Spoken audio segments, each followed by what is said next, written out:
Mars मी हे जग बदलून टाकण्याची शपथ घेतो, तो कॉम्रेड असतो. मी व्यवस्था बदलाची शपथ घेतो, तो कॉम्रेड असतो.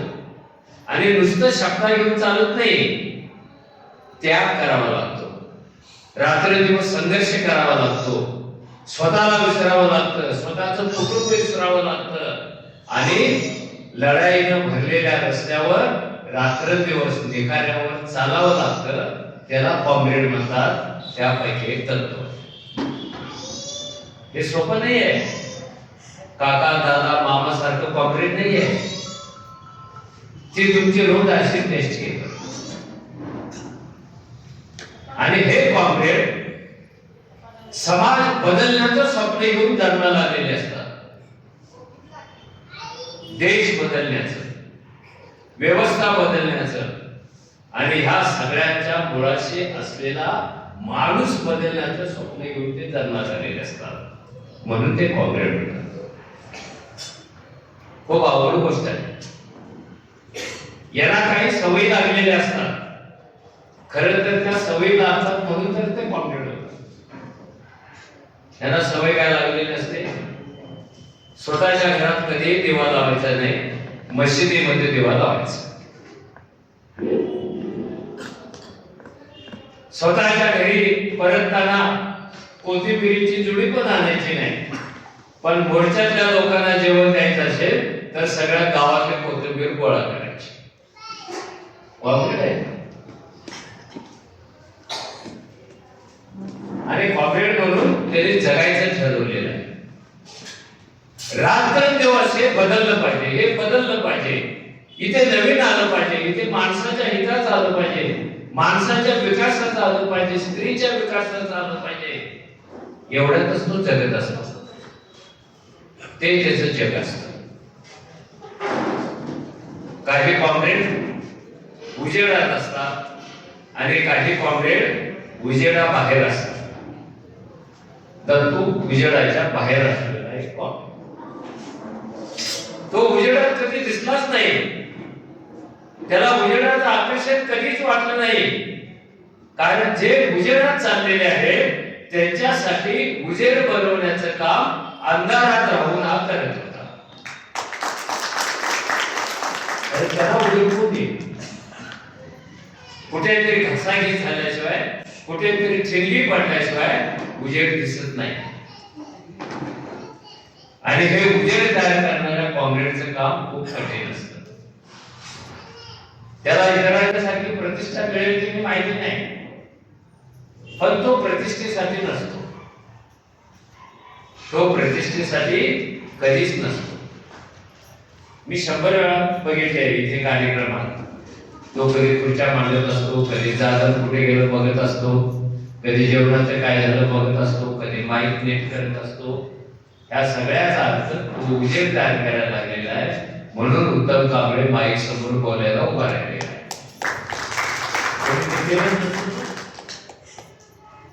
त्यामुळं उजेड जन्माला घालणारे लोक वेगळे असतात आणि उजेडातच राहणारे लोक वेगळे असतात.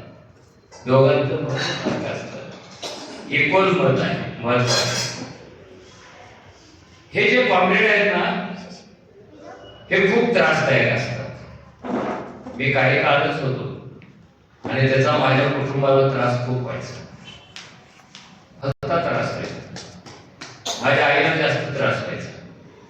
माझ्या घराच्या दारातच एक छोटं मैदान होतं आणि तिथे राहून मी भाषण द्यायचे. आणि माझ्या आई त्यावेळेला 1.5 रुपयाच्या रोजगारावर द्यायची आणि मी भाषण द्यायचो. पगार वाढ झाली पाहिजे, हे बदललं पाहिजे, ते बदललं पाहिजे, मोर्चा काढला पाहिजे. आणि माझी आई तिच्या मैत्रिणीबरोबर बसून बोलायची, गप्पा मारायची. त्या भाड्याला सांग, घरात मुठभर जोंधळा. अरे घरातल्या जोंधळाचा विचार कधी आयुष्यात जमलाच नाही, कारण तर तुला कॉम्रेड व्हायचं होतं. त्याला घरातल्या गाडीचा जर विचार केला असता तर त्याचा सत्कार झाला असता. कोण करेल? करणार नाही. आणि तो आयुष्यभर कामगार म्हणून जगलेला आहे. कामगारांना तुम्ही काय समजता मला माहिती नाही,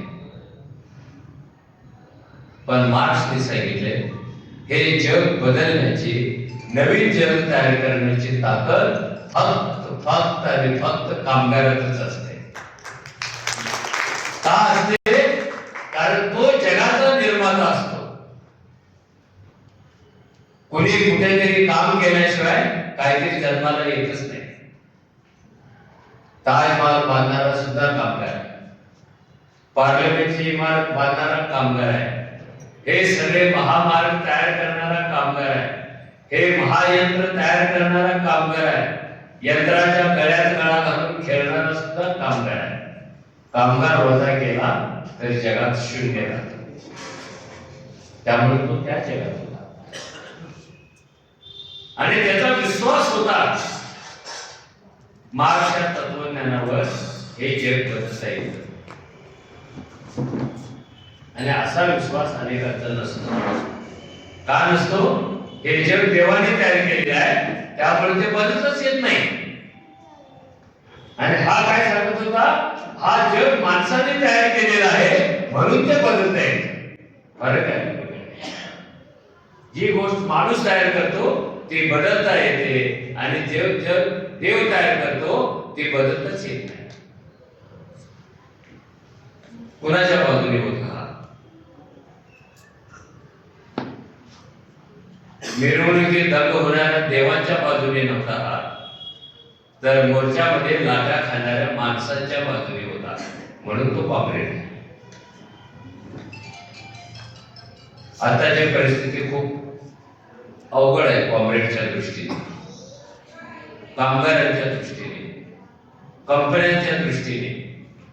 कारण प्रत्येक ठिकाणी कामगारांच्या छातीवर बसण्यासाठी यंत्रमानव आलेला आहे, रोबोट आलेला आहे, एआय आलेला आहे आणि तो कामगारांच्या छातीवर बसतो, झुंजतो आणि त्याच्या ओठावरचा भाकरीचा घास तो खाण्याचा प्रयत्न करतो. म्हणून आपण अतिशय वाईट परिस्थितीमधून चालतो.